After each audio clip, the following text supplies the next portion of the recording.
Dear student, I am Amitava Bhaduri, Assistant Professor, Department of Physics, Barakpur, Rashtraguru Surendrannath College. Today, in this video lecture, I am going to deliver a lecture on semester 5, and the topic of my lecture is quantum linear harmonic oscillator. This lecture has two parts. Today I am discussing the part 1 of these lectures, and the part 2 will be followed in subsequent time. Students, you know that in semester 5 in the quantum mechanics, that is the paper PHSA core 11T, we have quantum mechanics, and in this quantum mechanics syllabus we have various portions. We have applications of the quantum theory, mainly developed by Edwin Schrödinger. So many discussions are there. All these discussions are important. They are important for the examination purpose also. Some of these applications of Schrödinger's wave equations deals with one-dimensional system, out of which quantum harmonic oscillator is considered to be one of the important applications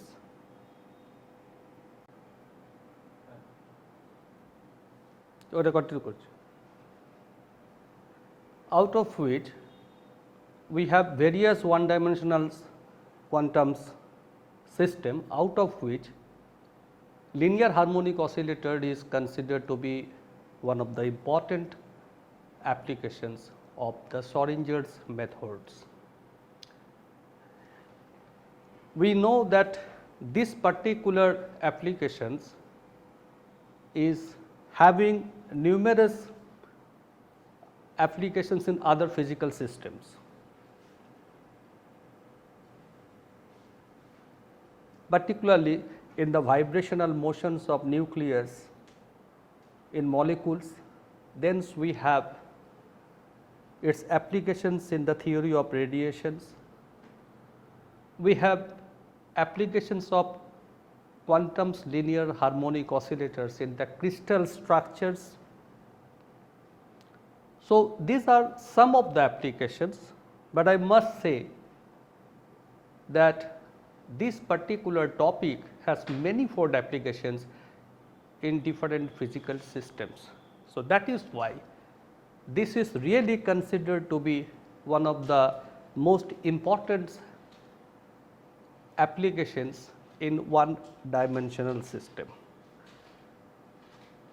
So let us start discussing the quantum linear harmonic oscillators.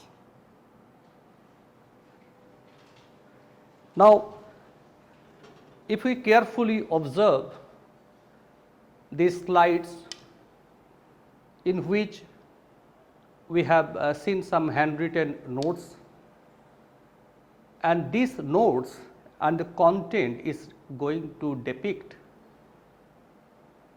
some of the important features about these quantum linear harmonic oscillators. If we see these figures, we see this is basically x axis, and this is a point which is considered to be the equilibrium positions for these linear harmonic oscillators, and the oscillator is oscillating in between these two extremities. one extremity is at x equal to plus a, another extremity is at x equal to minus a. These two are the fixed point, and the middle point is O, which is considered to be the equilibrium positions for these oscillators. This is the point. This point is depicting a particles which is nothing but the oscillators. The mass of the particle is small m, and these particles is at a distance x from the point of equilibrium, and this x, you know that this is called the displacement of the oscillators at a certain time small t. And here also we observe a force capital F, which is called the force of restitutions, and this force is operating always towards the point of equilibrium. So, in this case the point of equilibrium is O. So, naturally the direction of the force capital F is toward this point. And if you see any standard books, you can find that this force of restitutions is directly proportional to the displacement. So, the capital F is directly proportional to the displacement x, and therefore, we obtain F equal to minus k into x, where the k is a constant, that is called the force constant, and there is a negative sign comes here because of the fact that the direction of this force and the displacement, both of them are considered to be vectors quantity, and the directions are just opposite to each other, and that is why a negative sign comes. After that, if we proceed little bits, we can find a constant, that is k by m, where the force constant is to be multiplied with the mass of the particles, and if we do so, we are getting another constant, that is called omega square, and this omega is considered to be the natural angular frequency of the oscillators. So, this fact is well known fact, and if we see the classical physics, you can find the same fact is also there, and that is included in your semester 2 syllabus. Okay. If we carry on to calculate the potentials energy of the system, then we can find that the potentials energy of the oscillator is considered to be equal to half k into x square, and the k is equal to m into omega square. So, the potentials energy of the oscillator happens to be half m omega square x square. So, the potentials energy is one of the most important ingredients of any quantum system here, and we see that this is directly proportional to the square of the displacement. So, we get the expression of the potentials energy of these quantum oscillators. So, once we obtain the potentials energy expressions, and since it is a one dimensional case, so obviously we can apply the Schrodinger's wave equations for this quantum oscillator, but before that we have to consider a proper well behaved wave functions which can describe the entire physical fact about this particular quantum oscillator. So, we consider psi x, that is the wave functions which is designated for this quantum oscillator. The psi x is the wave functions, and if we consider the psi x as the wave function, so then the time independent Schrodinger's equations particularly for this case is given by this equation: d2 psi dx square plus 2m h cut square E minus Vx psi x, that is equal to 0. You know where the capital E is the total energy of the system, Vx is the potentials energy, and m is the mass, and h cut, that is called the reduced Planck's constant. So, after that let us come to the next page, and we see the equations right here: d2 psi dx square plus 2m h cut square E minus half m omega square x square psi x, that is equal to 0 here. Capital E, that the total energy of the systems, and here for the simplifications or the solution for these equations, we have considered few constant. First of all, this lambda is a constant that is equal to twice E by h cut omega, and then we introduced the variables y. Previously it was x, but now we are going to introduce the variables y. We are simply transforming x to y.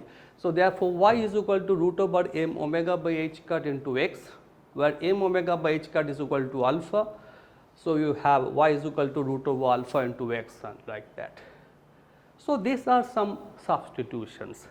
As if we carry on this substitution, then this equation, which is equation number 1a, can be simply translated into this form: d2 psi dy square plus lambda minus y square psi, that is equal to 0, and that is equations numbers 2. So, we got this equation from here by considering these substitutions. Anybody can get this equation from here if we follow these substitutions. Once you get this equations numbers 2, then come here for a large value of y square. That means, if the value of the y is quite large, so in this case the y square is very greater than lambda. So, here you are having two terms, one is the lambda and the second one is the y square. Now, if the second term is very greater than the first term, so in comparison to the first and the second, definitely you can't neglect the first ones, and if you do so, then these equations now change in this fashion: d2 psi dy square minus y square psi, that is equal to 0, and that is the equations number 3. Now, this equation is a very simplified equations, and we know the solution for this equations, and if this is the equations number 3, then its solution will be given by psi y as a function of y e to the power minus y square by 2, and that is the equation number 4.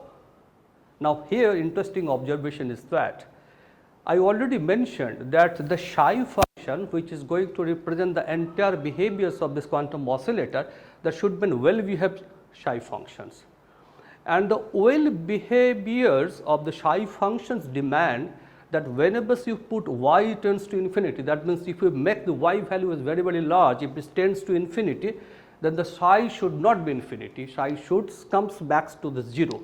So, therefore, if we have this situation, y tends to infinity, the psi tends to 0, and this is only possible provided you consider this equation 4 as the solutions for this equations number 3.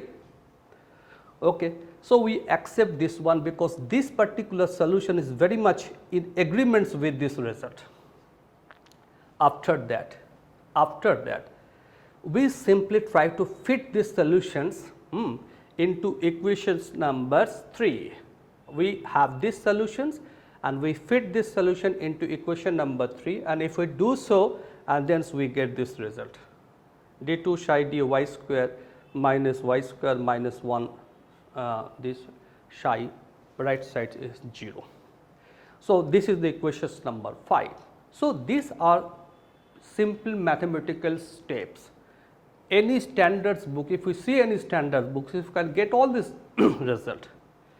Now, for large value of y, equation 5, you see the equation 5 for a large value of y reduced to equation 3, that means this equation reduced to this equation provided the value of the y is quite large. So, this is a very important indications, that these important indications help us to come to a conclusion that this suggests that an accurate solutions for the equations number 2, which one is the equation number 2? That means this is the equation number 2. So, the accurate solutions for the equation number 2 must be in the form of this. Here, look at here. If we compare these solutions with these solutions, you can find here another extra factors come into the pictures. Previously, this h polynomial function was not here, but now a prefactor is multiplied with this original solution. So, considering this particular fact, psi y can now be written in this form: e to the power minus y square by 2, that was the previous form, that is to be modulated by n polynomials, and that polynomial is of course a finite polynomials, and this finite polynomials is written h as a functions of y. Then go back to the next. So, we have this result, that when the psi is equal to e to the power minus y square by 2 multiplied by this polynomial's capital H. After that, you substitute psi and then change d2 psi dy square into d2 h dy square. So, this is a very simple technique. This technique is a very simplified technique. So, I am simply changing, previously in that other equation it was d2 psi dy square. Now, I am changing d2 psi dy square change into d2 h dy square. So, if we do so, with the help of these, that equations can be written in this form, equation number 7, starting with d2h dy square, that is the first terms here, minus 2y dh dy plus lambda minus 1 then h, right side is 0. So, this one is the equation number 7.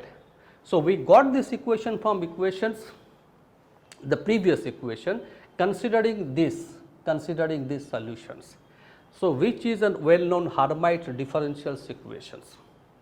So, once I obtain this particular equation, you see, for physical system, whenever we are going to enter to any type of physical system, particularly in the quantum mechanics, the first thing is to derive a proper differential equation which is very much appropriate for that system. So, that is the primary task. Once I frame the differential equation, then my task is to seek a proper solution for this differential equation, because unless and until we get the solutions for the differential equation, I cannot extract any dynamical, you can say, the information relating to this system. So, that is why the primary task is over. This is my primary task. So, I set up the differential equation which is very much appropriate with the quantum harmonic oscillators. Once I get these equations, now I have to solve this equation. Various methods are there on the basis of which these equations can be solved, but one of the most appropriate and most famous methods which has been adopted throughout the world, and that is the power series solution for this kind of differential equations. So, obviously, we seek for the power series solutions for solving this type of differential equation. So, we can write H as a power series of y. So, I can write Hy as a n y to the power n. So, you see this is an infinite series, because it has so many terms starting with n equal to 1, n equal to 0. So, the moment you put n equal to 0, that means you have a0 and y to the power 0. So, this is the proper way through which this type of equations may be solved. So, let h is equal to this, then calculate d2 h dy square, then calculate dh dy and then h, and then put the values of all these in this expression 7, and if you do so, you will get these equations. Look at here, summation sign n equal to 0 to infinity, then we have a third brackets, and within the brackets we have n plus 1 factors multiplied by n plus 2 into a n plus 2, it is the coefficient of n plus 2th terms, and then we have 2n plus 1 minus of lambda a n y to the power n, right side is 0. Dear student, do not be puzzled with the steps which we have to follow here. If you see any standard book in your lower semester, this process was discussed. So, we have taken that particular concept. So, this should not be considered to be steps which is beyond of your understandings level. Do not consider this as a very simplified one. If you follow that step, you will get this result. Now, for the validity of this equation, that means if anybody asks you how can you validate these equations. then for the validity of this equation, the coefficient of each power of y must vanish separately. So, this is the mathematical techniques adopted in the power series solutions methods. The coefficient of y to the power n when is equated with 0, y to the power n, you see what is the coefficient of y to the power n? This entire terms within the third bracket is the coefficient of y to the power n. So, if you put the coefficient of y to the power n to be equal to 0, that the entire result should be equal to 0, and then we got this result, and this is called recursion relations or recurrence formula. A n plus 2 equal to 2n plus 1 minus lambda divided by n plus 1 n plus 2 into a n. This is called recurrence relations. And you also know what is the role of this recurrence relation, because this recurrence relation is helping you to calculate the various coefficients which are coming out here. A0, A1s, A2, A3, A4, various coefficients you can calculate which are considered to be the different powers of y. So, once you calculate A0, A1s, A2, A3 with the help of this recurrence relation, then you may get two infinite series which is considered to be the independent solution for this equation. Mind that, students, as I already mentioned, these steps are few steps related with the mathematical physics, and I am simply following that steps. So, if we have these recurrence relations, if you was able to calculate A0, A1s, A2, A3 and A4s, you are supposed to get two independent solutions for this equation. One of this is this HEY, A0 plus A2 y square plus A4 y to the power 4 plus A6 y to the power 6. That means this is an infinite series involving all the even terms. See, A0, A2, all this even coefficient. Similarly, y square, y to the power 4, y to the power 6, these are all even terms. So, therefore, you can see here a letter small e. Small e signifies that this infinite series is tagged with evens. Similarly, if we see this infinite series, here you can find A1s, A3, A5, A7, A9, A11s. So, these are all odd coefficient, and the powers of y is also odd, because the first is y, then this becomes y square and this is y. So, y cube. So, all the powers of y, that is odd. So, therefore, this series is tagged with O, which symbols that is odd series. Now, the thing is that this equation is the second order linear differential equation, and by the property of the second order linear differential equations, if this one and this one, they are considered to be the two independent solution, then obviously their linear combination should also be a solution for the same equation. So, we are going to proceed the same things here, and if we do so, then definitely we got this result. Look at here, equation number 11. In the equation number 11, what we see?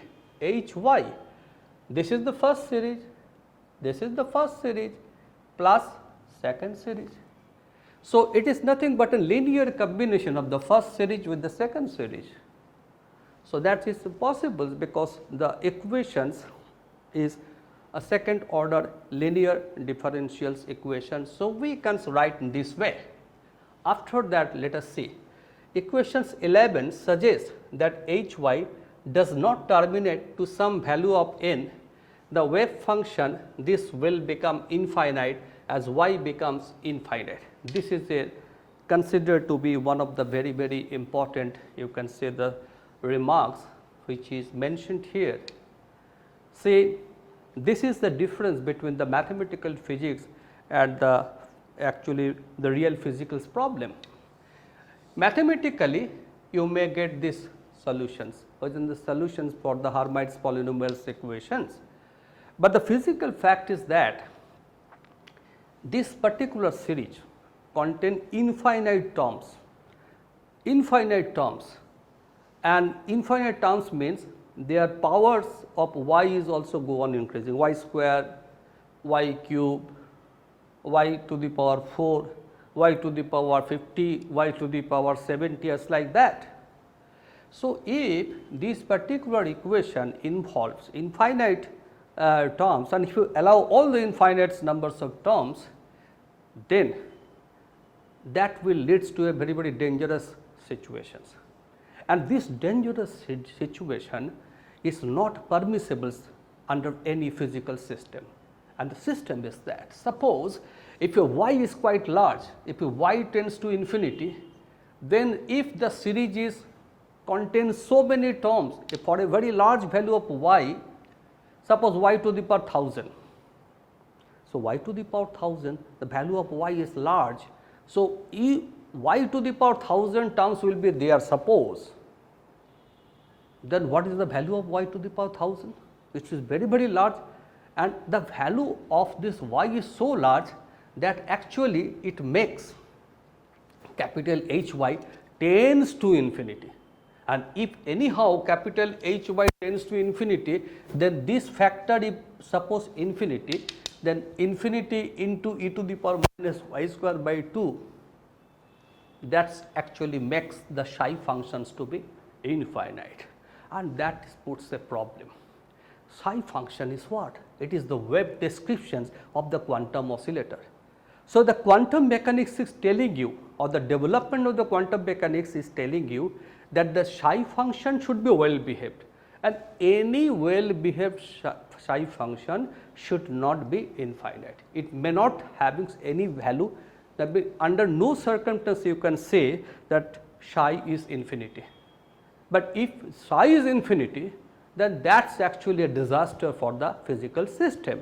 So, under no ways you can claim that the any type of condition, whatever the condition that is going to be evolved, under no circumstance you can demand that your psi tends to infinity.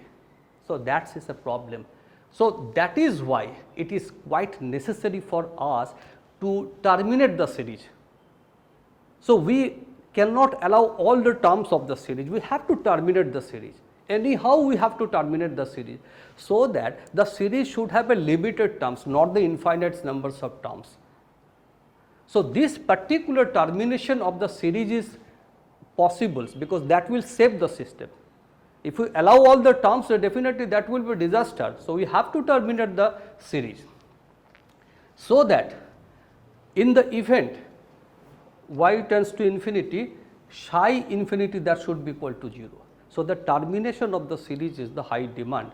So, if we terminate the series, suppose for this to happen, the following two condition must be satisfied, you have to terminate the series, and if we terminate the series, then obviously a n plus 2, that should be equal to 0.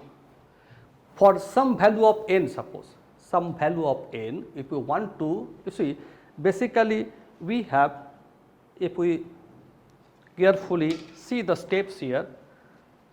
So, my thing is that, look at here, a n plus 2, that is equal to, we know, minus lambda, this is a n, and then we have n plus 1, and then n plus 2, this one. Now, suppose if if anyhow the for n, if it is the series is terminate, the series is terminate. Suppose for a particular value of n, the series is terminate. That means the next terms, see, first term n, the next term is n plus 2, and then n plus 4. If we consider in this way, the series is either odd or even. If you want to terminate this one, you want to terminate here, then this should be what? 0. So, you are not supposed to take a n plus 2, you are not supposed to take a n plus 4, you have to make this to be equal to 0, and if you put this to be equal to 0, then this term is equal to 0 means this particular value that should be equal to 0, because you cannot make n to be 0. So, you have to put a n plus 2 is 0. N plus 2 is 0 only if the 2n plus 1 minus lambda that is equal to 0. So,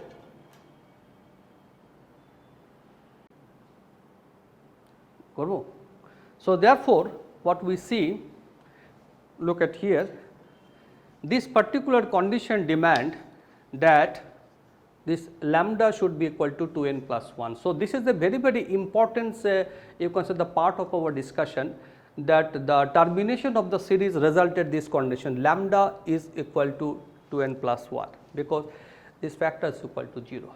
So, if lambda that is equal to 2n plus 1, then what is the value of lambda? Previously we took the value of lambda is equal to 2e by h cut omega. So, I can now simply put the value of lambda here. I can write 2e by h cut omega, on the right side is 2n plus 1. So, eventually we get E equal to h cut omega n plus half. So, this is considered to be the expressions for the total energy of the quantum oscillators. We have different values of n. N's may have value 0, 1, 2, 3, 4, 5, 6. So, n is nothing but a quantum number, and your total energy is very much depends on the value of n. So, therefore, you can say that for this type of oscillator the total energy has been quantized. So, for n equal to 0, you have the energy which is considered to be the least energy of this quantum oscillator, and that is equal to half h cut omega, and this is called 0 point energy, because this is the lowest energy which a quantum oscillators can have. After that, if we put n equal to 1, put n equal to 1 here, so it is 1 plus half, that is 3 by 2. So, the next energy is E1, that is the 3 by 2 h cuts omega, that is the energy for the first excited state. Similarly, for n equal to 2, we have E2, that is 5 by 2 h cut omega, that is the energy for the second excited state. N equal to 3, we have E3, that is 7 by 2 h cut omega. So, that is the energy for the third excited state. So, in this way the several, you can say, the energies eigenvalues are coming into the pictures, starting from half h cut omega, then 3 by 2 h cut omega, then 5 by 2 h cut omega, then 7 by 2 h cut omega, 9 by 2 h cut omega. In this way different energies values is coming out here. So, from here one very interesting sort of thing is coming out here, that the energy is no more a continuous. If we compare this result with the quantum the classical oscillators and the classical linear harmonic oscillators, you can find the total energy is considered to be continuous, but here the total energy is not continuous, but the total here the energy is quantized. It has the several energies values starting with E0, and see. So, I have already mentioned the different energy values are there, and once we obtain the different energy values, now we go for the wave functions, because the wave functions is another important aspects of any quantum mechanical system. So, the first is the quantizations of energy that has been proved here. So, we concluded that the quantum harmonic oscillator, they are having different quantum energies. So, now go for the wave functions. For the wave functions, you have to put lambda equal to 2n plus 1 in the original equations of so, if I put lambda equal to 2n plus 1, then that equation reduces to 2 d2h dy square minus 2y dh dy plus 2n plus 1 minus 1. So, this 1 and this 1 cancel. So, this become 2nh. Now, this equation is a very, very well known equation, and for a physics honors student, everybody should know that this equation is the Hermite polynomials equation of degree n. So, now this equation reduces to a very well known equations, and that is the Hermite polynomials equation of degree n. and whose solution is also known to us, they are considering that solutions which is known to us, because if this equation is known, then your solution is also known, and the solution is this, h and y is the solutions. Equation, the solution for this equation is this. So, in this particular context, if we carefully observe our previous structures, different differential equation that evolves in the previous situations, then after all at the end of the day we get the overall, you can say, the solutions for the Schrodinger's wave equation considering this harmonic polynomial solutions, and that is equal to psi n y. Nn h n y is the harmonic polynomials of degree n e to the power minus y square by 2, that is the equation number 14. So, this is the overall solutions for the Schrodinger's wave equation for the quantum oscillators. Here we know these are the different values of the harmonic polynomials, h0y, h1y, h2y can be obtained from any standard book of mathematical physics, and then in place of y you can put root over alpha x, and here also you can put root over alpha x, and in that case this capital N that is called the normalization constant. So, once you obtain this expression for the psi n's, then now you have to go for the normalizations of the wave functions, and if you go for the normalization for the wave functions, the thing is that condition for the normalization of the wave function is this: if psi n is the wave functions, then psi n star into psi n dx integration minus infinity to plus infinity, that should be equal to 1. This is the condition for normalization. So, we put the expression of psi n here. Psi n star is nothing but the complex conjugate of the psi n. Fortunately, the expression psi n is considered to be real. So, the complex conjugate of the psi n is also the same. So, psi n star and the psi n, both of them are same. So, naturally we got this result here, and from the property of the harmonic polynomial functions, see any standard books, you can obtain the value of this equation. It started from minus infinity to plus infinity h n square root over alpha x e to the power minus alpha x square dx. So, if you go for the standard result, these equations give you this result, and eventually you got the expressions for Nn, which is considered to be the normalization constant, and the value of this is equal to m omega by h cut pi to the power half 1 by 2 to the power n factorials to the power half. So, this is the equation number 15. So, we got the normalization constant. With this normalization constant, we can put the value of this normalization constant here in order to get the normalized wave function for the system. So, if we do so, let us see how the things is coming out. So, now we see we put the normalization constant here. This is the normalization constant multiplied by h and y, that is the harmonic polynomials functions, which is further multiplied by e to the power minus y square by 2. So, this is the overall, you can say, the normalized wave functions for this system, and then put n equal to 0, you have psi 0 y, and therefore, this is this one, you put all these things, you got the psi 0 y, and then if you want to change the y into x, that is also you can do, and if you simply change y to x, then this becomes psi 0 x, and you got this result m omega by h cut pi to the power 1 by 4 e to the power minus alpha x square by 2, and eventually you got these expressions for psi 0 x, and psi 0 x in this case is considered to be one of the most important wave functions for this quantum oscillator, because this is the ground state wave function for the quantum oscillator. Psi 0 x is the ground state wave functions represented by 17. Similarly, if we go for the psi 1 x, the psi 1 x can also be calculated with the same procedures. So, we simply skip that particular process, but if you are interested you can also calculate the expression for the psi 1x. You can consult with any of the standards books, you can get the expression of the psi 1x.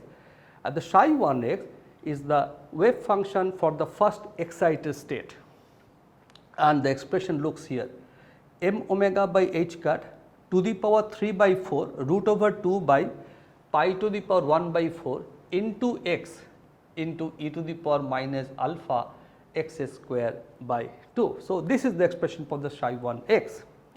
Now, look at this particular diagram. So, this diagram, in these diagrams we have sketched the potentials energy functions with x, and that is, you know, that is half m omega square x square is the expression for the potentials energy function.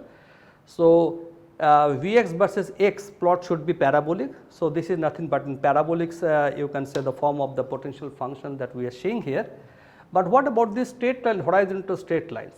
These horizontal straight lines is going to represent the total energy.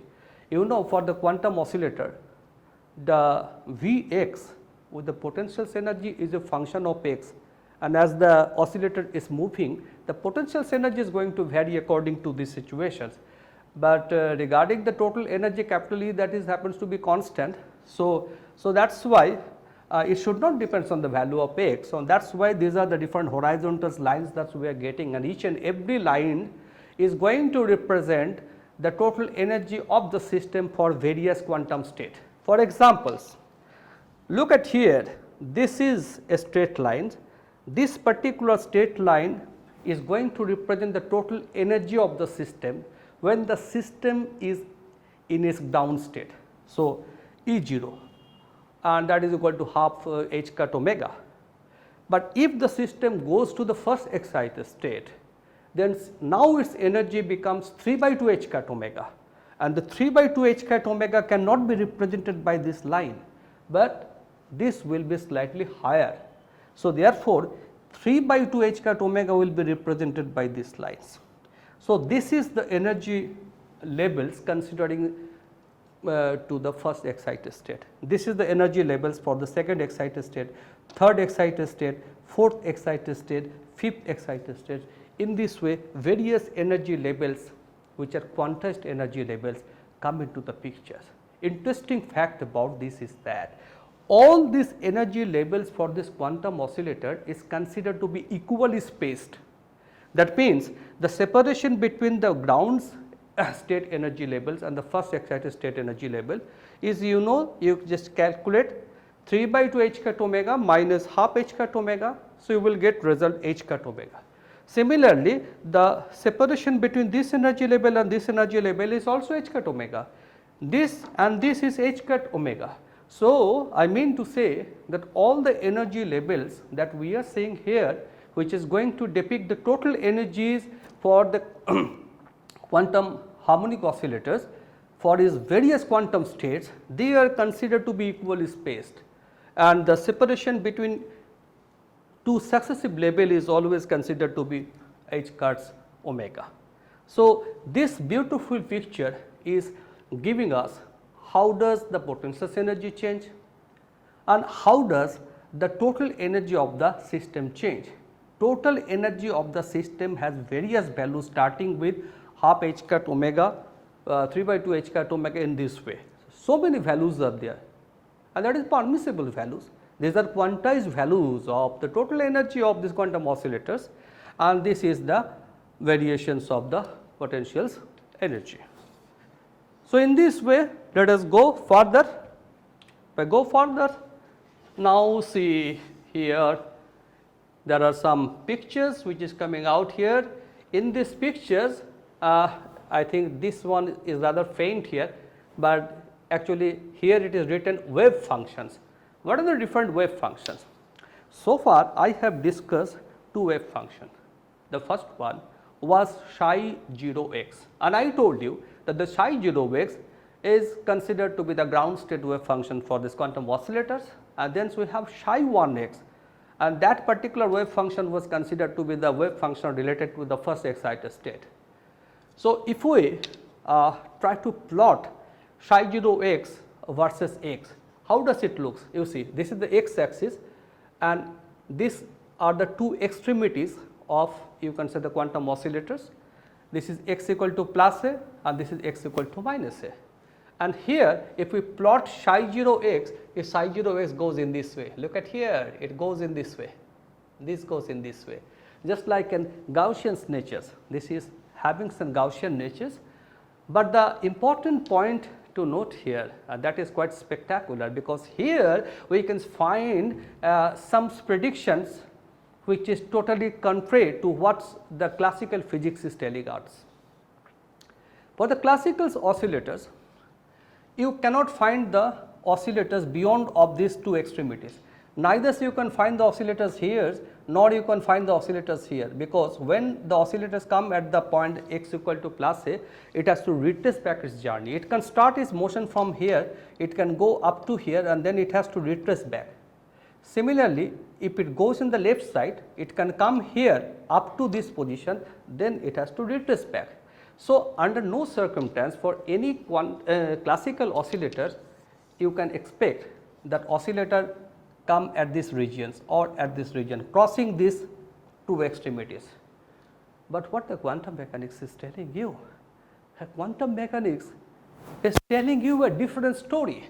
Look at here, these wave functions simply penetrate through these particular regions.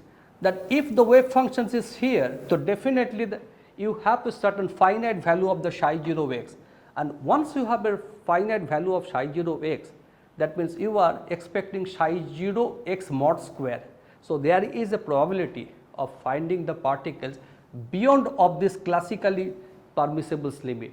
So, for the quantum oscillator, you may have a situation that your particles may come here, your particles may come here. That is quite spectacular.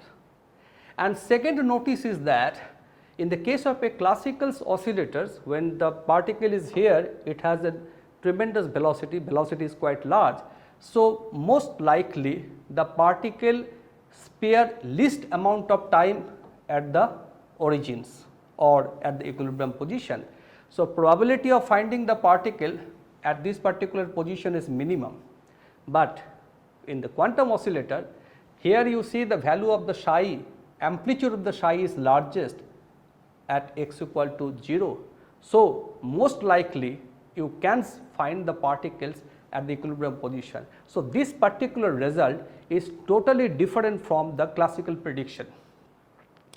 Similarly, if you go for the psi 1 x, see the wave function changes little bits, but now still here also we can find a certain penetration of psi 1 x, certain penetration of psi 1 x beyond x equal to plus a level. So, that means in the case of psi 1 first excited state, we may expect the quantum oscillator to come at these regions or even at these regions, which is classically impossible. But the quantum mechanically this is possible because of these penetrations of these wave functions. Once the wave functions penetrate, it actually necessitated a certain kind of, you can say, the probability of finding the particles at these particular regions and also at these particular regions. If we go for the psi 2 x, finding the particle at these particular positions, but the quantum mechanically it happens and it happens, and that is very clear to find out. After that, once you know the wave functions, I have sketched here 3 wave functions, and then in these pictures we sketched the probability density functions. Probability density function is psi mod square. So, if your psi 0 x is this, so psi 0 x mod square looks like this. Look at here. This is the expression for psi 0 mod square.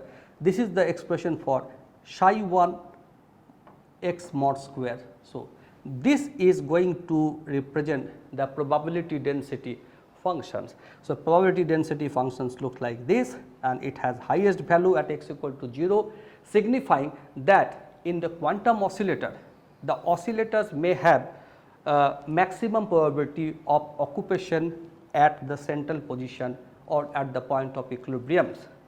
Similarly, here also you have least probability of finding the particles at the, you can say that at the point of equilibrium.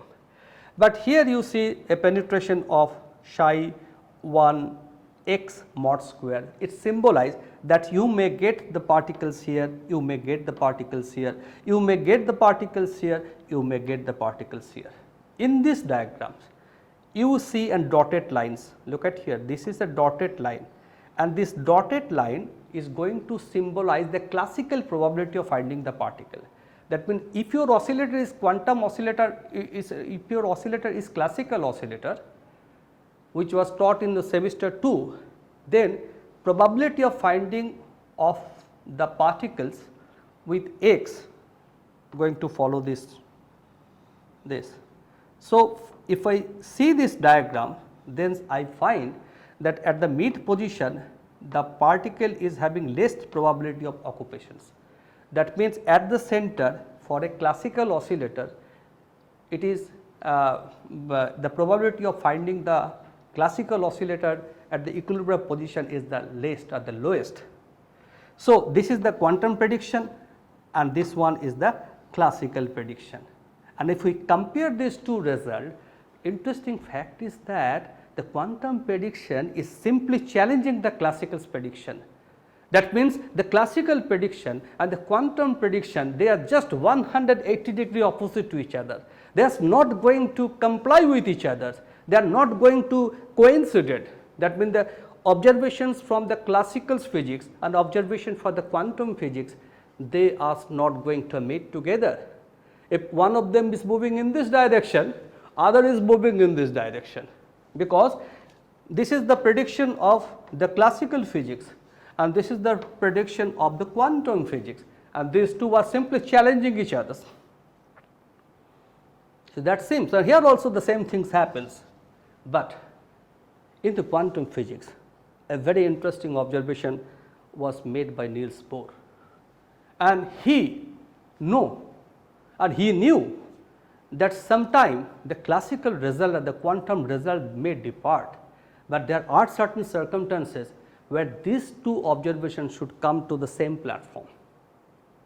But when the classical result and the quantum result, they come together, they are coming to the same platform, that is called Bohr's correspondence principles. Niels Bohr argued that if you make the quantum numbers very high, if your small n, which is considered to be the quantum number, if you go for the highest quantum number, if the quantum number is very high, in that case the quantum predictions and the classical prediction, they try to come together. They comes to the common platform. That means they simply comply with each other. That means the classical prediction and the quantum predictions will be same, provided your quantum numbers is very high. That is called the Bohr's correspondence principle. And in this case also we can find the same thing. My last figure follows. And if you look at this particular figure, here. So, here it is plotted psi 20x square, psi 20x mod square. That means now your quantum state is not psi 0, now your quantum state is not psi 1, not psi 2, not psi 3, but it go to the psi 20. In case of a sin 20, what do you see? This is the result. Psi 20, and take the average of this. This average result is simply coincide with your classical prediction. Look at here, this is the classical predictions, and the average of all these wave function is also going to coincide with the classical predictions. So, I mean to say that although psi 0 or for the psi 1 case, classical prediction and the quantum prediction may simply differ, but if we increase the quantum state, then a situation arises when the classical result and the quantum result, they comes to the same platform. So, here also we see this is the classical prediction and this one is the quantum prediction, both of them they are in the same lines here, provided you make n to be 20. If you increase the ends to be further, suppose if you make it 40, then also you can see the correlations between classicals and the quantum is also very fine. That means the classical prediction and the quantum prediction, they simply comes to the same platform, they will give the same result. So, that is the Bohr's correspondence principles. And the last thing I must mention, the existence of 0 point energy, which is considered to be the half h cut omega. So, 0 point energy was a consequence for Heisenberg uncertainty principles, because if the 0 point energy is not there, suppose that the lowest energy is 0, then the quantum oscillator will stop moving.